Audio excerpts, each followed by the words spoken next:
Well, he's just basically a television star. That's who he is. The great Dave Stewart is with us here on A's Cast Live. A's Hall of Famer, how are you? Man, I'm cold. It is cold. This is some chilly stuff out here, boy. It's Arizona. It's winter. It's windy. It is what it is. I don't expect it this time of year, though. This is the weather that we're supposed to be getting in maybe December, maybe. But it's creeping up on us in the beginning of the year. We're supposed to start heating up right now, but we're out here. Yeah, doing the thing that we love to do best. Grinding, baseball. baby. Oh, Well, we're playing baseball, man. well, that's the thing. It's like I talked about last time we saw you at the winter meetings, right? We're at the Opryland Hotel. It's all about the business of baseball. The cool thing is it's uniforms, it's dirt, it's grass, it's back to the actual game. It's like, here we go. I got to tell you what, Tony, it's crazy, man, that like you said, we get a chance to put the uniform on and even get out to talk baseball and talk about the mechanics of the sport and having fun in the game. And this morning we got a chance to talk about the guy that got this thing started years and years ago, 21 years ago to be exact. Shooty Babbitt said it's been 21 years that he's been doing this fantasy camp, and it was all started by Dave Henderson, one of my good and close friends. And we're talking to the fantasy campers about David's favorite saying, which is always having fun. And so we're out in uniforms having fun. Games ain't that pretty, but we're having fun. Yeah. The guy always just a smile on your face. I mean, how much he just enjoyed life. I don't think there's a better example. I think one of the things that I admire most about Shooty Babbitt is that Shooty enjoys every day. He brings it to the bark every day. He brings it to life. He's smiling, he's laughing, and he's uplifting people. And Dave Henderson was an example of that, prime example of doing something good for people every day and making people smile. Well, one of the things I said earlier today, starting the show when Dallas Braden came up, was I got to walk out as we're walking over here. You hadn't started games, and I'm walking with the guy who's the commissioner. And the first thing I hear as I walk up is I see Dave Stewart in full uniform screaming at the commissioner. And I was like, right on, let's go. It's time to play. Dave Stewart ticked off, and we haven't even thrown a pitch yet. You were raring to go today. Dallas has a way of rubbing you, man. He can rub you, man. They won a championship last year, and they were able to this is our first year last year of actually giving the champions rings. And I told Dallas, you can't even tell me that you didn't. We were doing the announcements of all of the campers and everybody that was were playing on the teams. And when we did the announcements last night, every member of his last year's team had their rings at the ceremony. So come on, man. Dallas had to be emailing them. Come in. Dallas will stick a dagger in you when he gets a chance. So I had to give him a little crap. Yeah, this is time to knock him off. Well, I don't think he's going to win it this year. He's got a decent team. I think there's some pretty good balance out there, parity. So I think it's going to play to the wire. What does it mean to you to be around all these people who truly love the game? You love the game. If you're out here, we saw somebody just recently out there, trainers were out working on him. I mean, you can get hurt. I mean, it's like, what does it mean to you to be around these people who just love it so much? And obviously a lot of them idolize you. What I know about these campers is they grew up loving the game in the same manner that I did. And if you talk to most of them, you have an opportunity to be around them. They've been watching baseball since their early age, 7, 8, 9 years old. Most of these people saw the Oakland A's come to Oakland in 1968. And, it's a luck of a draw, quite frankly. I mean, God put me in a position and gave me enough ability and talent to be able to play at the next level as a professional. But most of these guys out here, even the women, they play in leagues. at their ages. And we've got, I think probably our youngest age this year will probably be about 34, 35 years old, but we're all the way up to 75 years old. And so when you see what's amazing is the 75-year-olds are out here playing just as hard as the 34, 35-year-olds. They're getting the best that they can when they're running down that first base line, or if they hit a ball for an extra base hit, they're doing the best that they can. And that's true love of the game, and I admire it. It's who I am, and I am who they are, because that is the one thing that brings us together. It's the one thing that we have in common. And you've now been doing this so many years. There's a lot of people you've gotten to know really well through these camps. There's a lot of campers here. Mello, I talked with Mello. I was looking for him last night at the banquet, and I didn't see him. So Mello's been coming out here for 14 or 15 years. Doc Conyers has been coming out here for 14 or 15 years. Fast Eddie, who is the player that you were just talking about that fell out on the mound with a cramp. Eddie's been coming out here for 14 or 15 years. There are a bunch of people here that have been coming out for a very, very long time and just enjoy the game, enjoy wearing that A's uniform, and it gives them an opportunity for a week to actually rub shoulders and be with people that they've admired as athletes and as players. When I think about the last time we talked to you in Nashville, and we've talked a lot about what you're trying to do and getting an expansion team, the Nashville Stars, going in Nashville, and it was a great party. Nashville showed well, obviously. You were really excited. Since we last saw you, and everybody went there, and everybody's been saying, this is a no-brainer for a Major League Baseball team. The Titans are getting a new stadium. The Predators are already there. Just how much did that help your cause, having the winter meetings in Nashville? Well, it's not even that winter meetings. Winter meetings have been held in Nashville over the years. They've been coming to Nashville, but Nashville's a different city now than it was the last winter meetings. There's more people that are coming there from different parts of the country. You're never going to get away from the fact that it is now truly a sports franchise. Sports city. Last winter meetings that were held in Nashville, which I don't know when that was, but I guarantee you that Nashville did not have the soccer team, the Nashville sports team. They didn't have that team, and that team has been there for 3 years, and they've been drawing well. They're drawing 18, 19,000 fans a game. The Predators are playing well. Then when you get to talking about the Broadway area, which is, it's huge now, with tourists, with good food, with good music. It's just a bigger and better city than it was, years ago at the last winter meetings. And that's what I think attracts Major League Baseball, is the growth, the population of people, the different people from different parts of the country, the music, the food, the culture, and sports.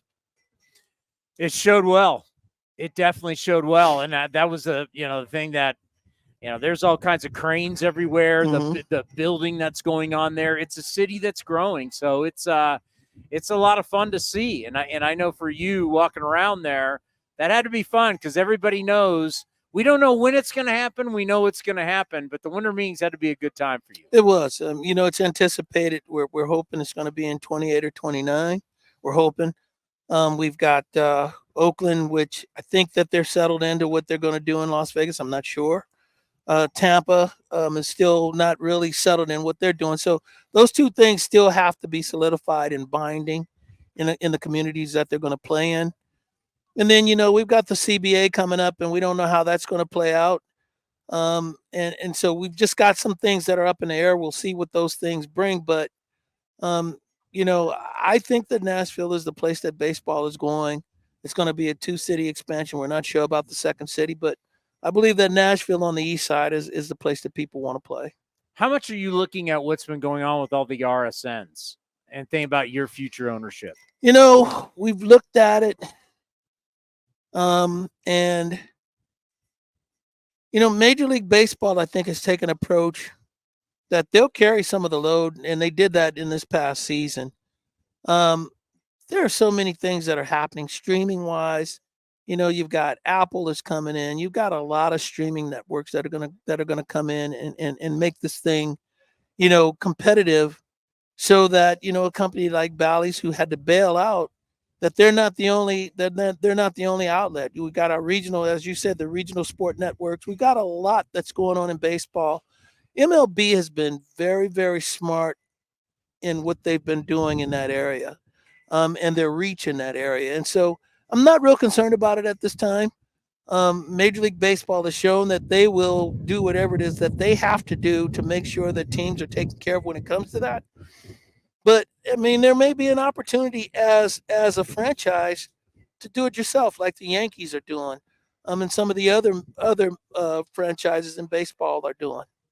We weren't so crazy to create A's Cast back in the day, were we? Hey, man, I think that was a smart thing to do, without a doubt. Foresight. No one thought I was that smart, but now they're Hey, going. see there? I'm giving you your props. Maybe. Other cities. Has anybody reached out to you maybe for some help or some suggestions about? Because I know, as you said, there's got to be a West Coast. You guys are going to be the East Coast. There's going to be somebody on the West Coast. Has anybody reached out for any help or advice or anything from you? We have not. The west sides. We're talking about Portland, potentially Salt Lake City, Austin. Vancouver may come into play. I have not heard from any of those franchises or potential franchises. I'm not sure that Vancouver has even stepped up to even take that position. Salt Lake City, from what I understand, they're in pretty good hands. They've got some pretty good backing there. Not just with the investors and then your lead investors, or what we call the anchors, but they've got some political backing as well. And so, Salt Lake could step up and end up being that city on the west. Portland's been working at this for a very, very long time. 4 or 5 years they've been working at this, and so, but I have not heard from any of those franchises at all. All right, let's talk a little baseball before we let you go.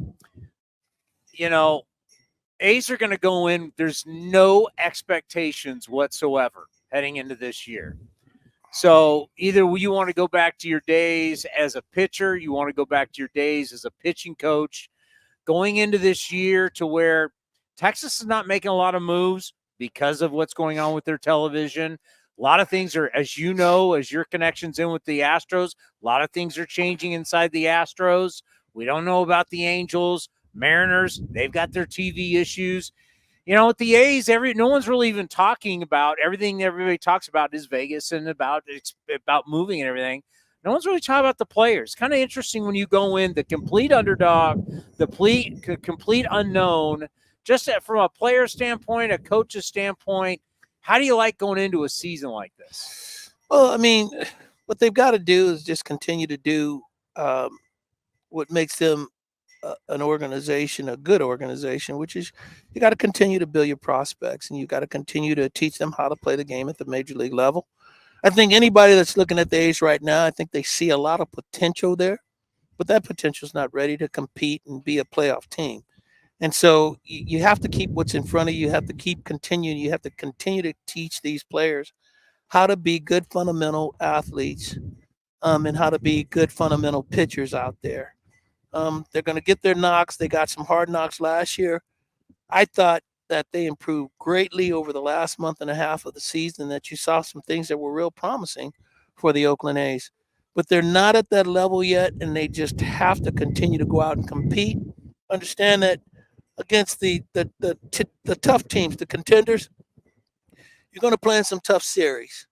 But even in those tough series, you're going to win some baseball games. And if you go in with that attitude, that each game, each month, at the end of the season, that you've improved and you've gotten better for the upcoming season, I think that's a win. I'm so curious to see how some of these players who got an opportunity last year, how they grow this offseason, what they look like coming into spring training. They've got to set goals. First of all, you have to you set goals before the season starts on things that you want to accomplish and the things you want to be better at. Organizationally, you should be having conversations with these players about the things that you saw, their shortcomings, things that they need to work on, and what they're coming into spring training to learn and what they're coming into spring training to do. There's some players that are going to be on that roster. I don't think that Geloff is going to be a guy that's coming in spring training trying to make a team.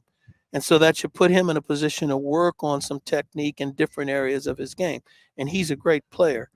There are some players that are coming into spring training, they've got to bust their butts to make a team. And so they don't get that opportunity to really work on their skills and work on the shortcomings, as some of these other players may get an opportunity to do. But at this time, it's still about development for this organization because they're young.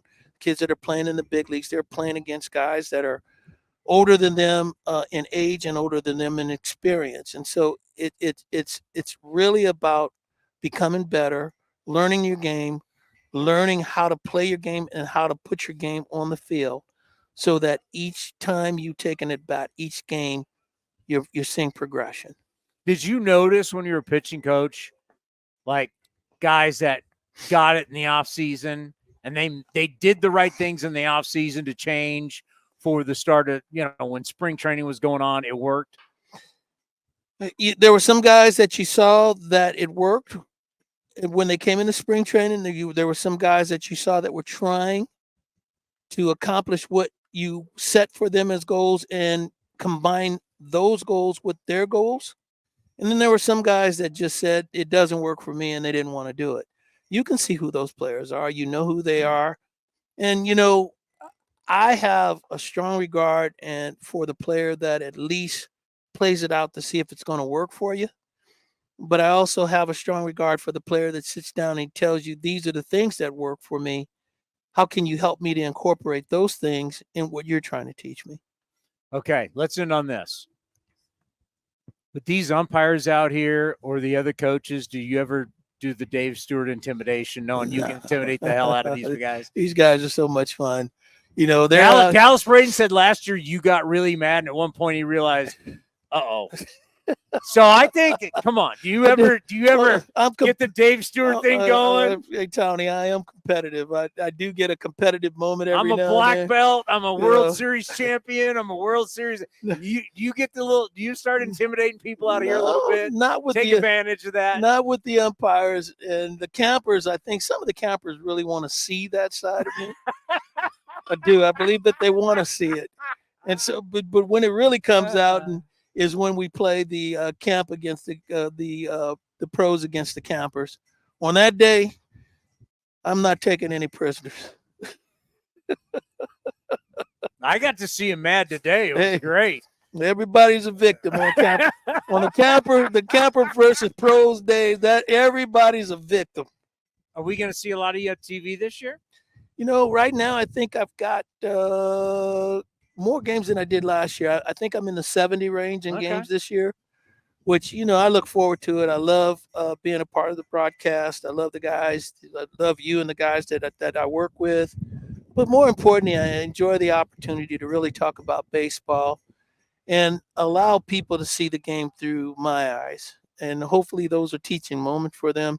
That's the best part about this job, being around the game, which is the game that I love and the game that I grew up on. Well, I said this to Carney. It was really cool last night. It was the first time I've, other than the ceremony, where I got to hear Oakland A's Hall of Famer Carney Lansford. And, we've always said it with you. It's so cool because both you guys grew up in the Bay Area. Both you guys grew up A's fans. Both you guys grew up watching the 70s teams.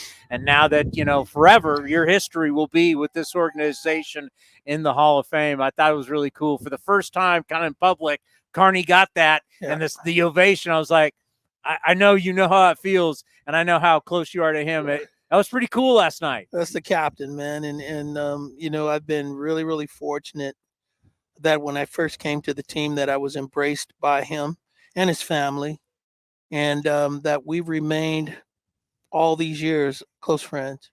And so anything that happens good for Carney Lansford is a good thing for his family, but it's also a shared joy. I'm in my house and in my family. All right. Well, next time we'll see you spring training. I look forward to that interview. We always look forward to seeing you. I look forward to doing TV with you this year. It's always an honor. And one of the best things is just being able to watch this whole Nashville thing grow. It's been fascinating to learn. I've learned a lot from you, and just to watch it grow and to be in Nashville and to see it and to see it's going to be one of the most special things this game's ever seen. Process is exciting, and the way we envision this project is going to be something new and different for baseball. And we're hoping to be example setters. We're hoping to be trendsetters. We're hoping to do something that's historic in the game of baseball. No doubt about it. The great Dave Stewart, Oakland A's Hall of Famer, right here on A's Cast Live.